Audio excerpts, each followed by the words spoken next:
साथियों, बंगाल में आपकी आस्था पर आक्रमण करने की जिम्मेदारी टीएमसी सरकार ने ले रखी है।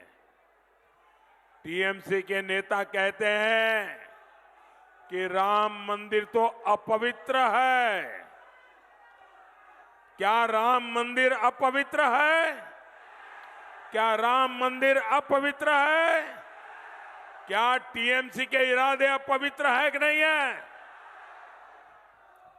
अरे टीएमसी सरकार खुद रामनवमी पर रोक लगाने के फरमान जारी करती है। टीएमसी के गुंडों से रामनवमी शोभा यात्राओं पर हमले करवाए जाते हैं।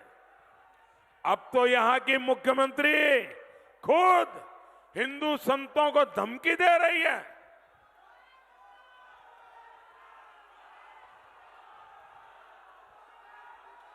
रामकृष्ण मिशन, इस्कॉन, भारत सेवाश्रम संघ, ये हमारे बंगाल की आध्यात्मिक पहचान है।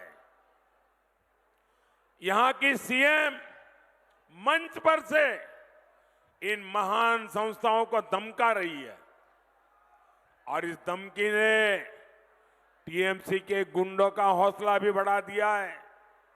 पता चला है कि जलपाईगुड़ी में रामकृष्ण मिशन के आश्रम में कल रात को तोड़फोड़ की गई है। आश्रम में काम करने वाले कर्मचारियों के साथ मारपीट की गई है, उनको धमकी दी गई है। ये बंगाल को अब किस तरह ले जा रही है टीएमसी सरकार? कभी बंगाल में रामकृष्ण मिशन को धमकियां मिलेगी, आश्रम में तोड़फोड़ होगी। क्या किसी देशवासी ने कभी सोचा था? लेकिन अपने वोट बैंक को खुश करने के लिए टीएमसी सरकार हद पार कर रही है। रामकृष्ण मिशन का अपमान, हमारे संतों का यह अपमान बंगाल कभी भी सहन नहीं करेगा।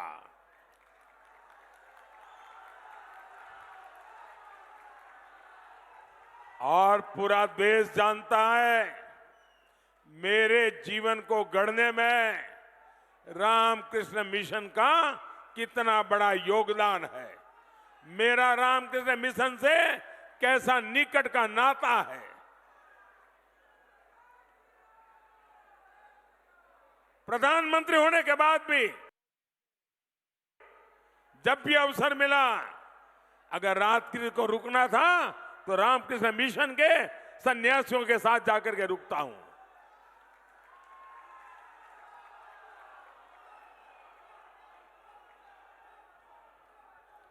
साथियों, कांग्रेस और टीएमसी के लोगों ने हमेशा आदिवासियों को आगे बढ़ने से रोका है।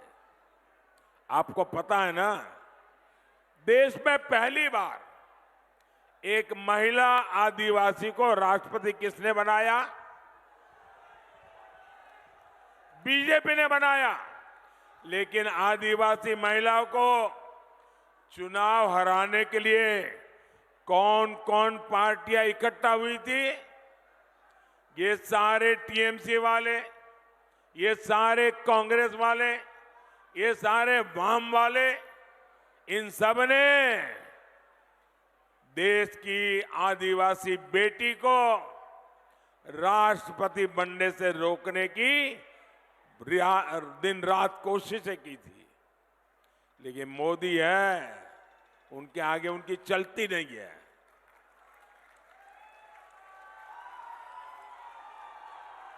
टीएमसी ने अपनी पार्टी के नेता को उनके खिलाफ उतारा था।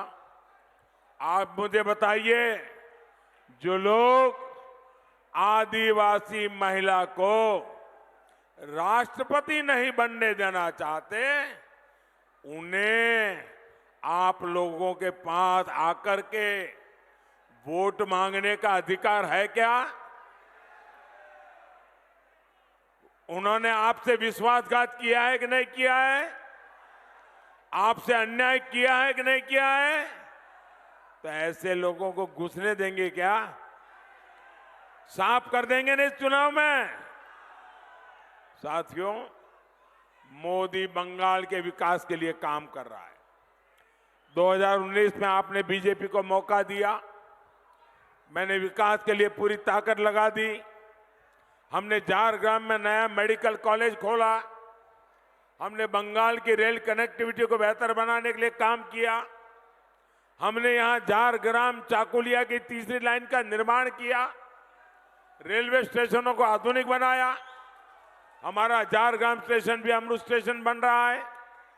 लेकिन साथियों, जहां कानून व्यवस्था तबाह होती है वहां निवेश पर भी असर पड़ता है और उद्योगों का विकास भी नहीं होता है। हमारा मेदिनीपुर और तामलुक उद्योग की संभावनाओं से भरा हुआ है। वहां पेट्रोकेमिकल इंडस्ट्री की अपनी पहचान रही है, लेकिन इतने साल से टीएमसी बंगाल में काबिज है। टीएमसी सरकार ने यहाँ के उद्योगों को आगे नहीं बढ़ने दिया। और सिर्फ तामलुक की ही बात नहीं है, ये पूरे बंगाल का दुर्भाग्य है। साथियों, आपका एक वोट टीएमसी के पूरे सिंडिकेट पर भारी पड़ेगा। इस बार पार्टी ने तामलुक से जस्टिस अभिजीत गंगोपाध्याय जी और कांथी से सोमेंदु अधिकारी जी को जिम्मेदारी दी है।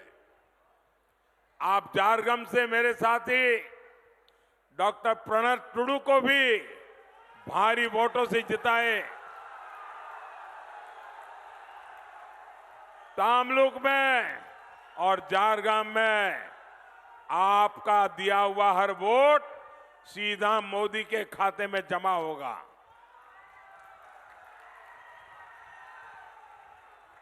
इनको दिया गया एक एक वोट बंगाल को अंधेरे से रोशनी की ओर ले जाएगा। मोदी आपके सपने पूरे करने के लिए दिन रात काम करेगा।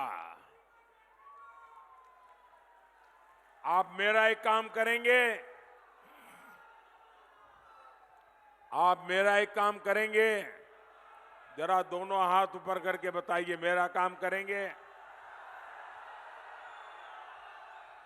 आप गांव-गांव ज्यादा से ज्यादा परिवार में जाना और हर परिवार में जाकर के कहना कि अपने मोदी जी आए थे और मोदी जी ने आपको प्रणाम कहा है। मेरा प्रणाम पहुंचा देंगे, मेरा जोहार पहुंचा देंगे। बोलिए भारत माता की, भारत माता की, भारत माता की। वंदे वंदे वंदे वंदे वंदे वंदे वंदे वंदे वंदे।